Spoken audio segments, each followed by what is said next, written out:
Shalom la famille. Donc pour les gens qui font le combat spirituel, que aucun chrétien n'échappe à ce principe-là de la guerre, parce qu'il y a deux royaumes. Il y a le royaume de Dieu et il y a le royaume de Satan. Et vous n'avez pas de choix que d'apprendre comment vous devez faire pour combattre contre vos ennemis. Alors, c'est pour ça que cette émission que nous sommes en train de faire est spécialement pour vous expliquer quel est le rôle des démons. Alors, pour commencer, les démons, ce sont des personnes, oui, vous avez bien compris, c'est des personnes, mais qui n'ont pas de corps, ils sont esprits. Et ce que les démons sont chargés de faire, parce que les démons appartiennent au royaume de Satan, donc c'est des travailleurs de Satan, leur travail est d'abord de se rassurer que vous êtes tourmenté, que vous êtes troublé, que vous êtes persécuté. Toute chose qui peut vous emmener à avoir des pensées négatives, l'oppression, la dépression, le suicide, les pensées de mort, c'est provoqué par des démons. Et dans chaque domaine de ce que nous venons de dire, il y a un démon spécifique qui travaille pour ça. Alors, maintenant, le démon, comme il n'a pas de corps physique, il cherche une maison où il peut venir habiter. Quand l'homme commet le péché, c'est là que le démon trouve maintenant un corps où il peut venir habiter. Et le démon, une fois qu'il a trouvé place dans un corps, un de ses objectifs est de se rassurer que la personne qui est contrôlée par le démon, que cette personne-là ne puisse pas connaître qui est Jésus-Christ.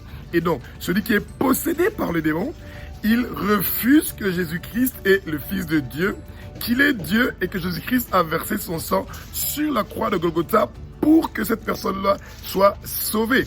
Et l'objectif aussi que le démon il a, ou les démons ont, c'est surtout de se rassurer que vous n'allez pas connaître la vérité. Et la vérité, c'est quoi? C'est que le Christ est mort et il est venu sur terre pour que le nom du Père soit propagé dans chaque coin des 6 continents du monde entier et que l'évangile de Jésus-Christ soit répandu et propagé dans chaque coin des 6 continents du monde entier. Et donc, c'est très logique que le démon veut se charger que le nom du Père et l'évangile du Christ ne puisse pas être propagé dans le monde entier. Il veut que vous restez concentrés sur vos problèmes. Les problèmes d'argent, les problèmes de famille, les problèmes des études, les problèmes de mariage, les problèmes de payer les loyers, les problèmes de votre pays. Et c'est pourtant pas ça l'objectif du Père. Le Père, son nom doit être propagé dans chaque coin des 6 continents du monde entier. Et l'évangile de Jésus-Christ doit être propagé dans les 6 continents du monde entier. Et les démons se rassurent en entrant dans des corps des êtres humains qu'ils n'avaient pas, ça veut dire celui qui a commis le péché, pour qu'ils s'opposent contre Dieu. Donc les démons vous poussent à vous opposer contre Dieu. Alors, faites un petit test. Quelqu'un qui est contrôlé par les démons, si vous lui dites « dis merci Jésus » ou dis Alléluia, il va refuser ça. Alléluia veut dire gloire à Dieu. Et quand vous dites le nom de Jésus, dans le royaume de Satan, il y a un grand tremblement de terre. Et si vous rencontrez des gens qui n'ont pas encore reçu Jésus à cause de ces démons qui sont en train de contrôler leur vie, bien aimé, donnez-leur un petit conseil. Le plus grand péché que l'homme peut commettre dans sa vie, c'est celui de dire non à Jésus. Parce que quand on dit non à Jésus, automatiquement on a dit oui à l'enfer. Et quand on a dit oui à Jésus, on dit non au péché et on dit oui à la vie éternelle. C'est merveilleux. Et tout ça a été orchestré, arrangé par Jésus-Christ de Nazareth.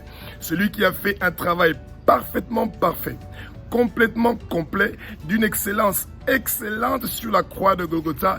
Il est le seul qui a accepté de donner sa vie pour que nous tous, nous puissions avoir la vie éternelle, que nous soyons sauvés. Il nous a rachetés de la main de Satan, il nous a rachetés de la main des démons. Alors, les démons, ce sont des êtres que vous pouvez les traiter de la même façon que vous traitez les êtres humains. Et vous voulez par exemple neutraliser un être humain, eh bien c'est très facile de d'abord lier cette personne-là. Imaginez-vous, bien-aimé, vous liez les pieds de quelqu'un, vous liez ses mains, vous liez son cou, donc vous attachez son cou et vous fermez sa bouche, et vous lui dites pas de spectacle. Et je vous assure que l'être humain que vous avez donc lié les pieds, lié les mains, fermé son cou et fermé sa bouche, il ne va pas bouger et il ne pourra rien faire. Et comme vous pouvez le faire avec un être humain, vous pouvez faire exactement la même chose avec les démons. Peu importe le domaine dans lequel le démon est en train d'œuvrer, quand vous dites « Satan, toi et tous tes hommes forts et tous tes démons », et si vous voulez aller plus loin, vous pouvez aussi dire « Toi et tous tes trônes, tes dominations, tes principautés invisibles, tes puissances invisibles, j'attache vos pieds, vos mains, vos coups et je ferme vos bouches. Je vous ordonne et je vous commande de sortir de ma vie, de sortir de ma maison, de sortir de mon entreprise, de sortir dans tous les domaines dans lesquels je suis, au nom de Jésus-Christ de Nazareth. » Et n'oubliez pas, bien-aimés, quand les démons avaient contrôlé la vie de quelqu'un et que vous leur chassez, il y a un vide qui va se produire dans la personne.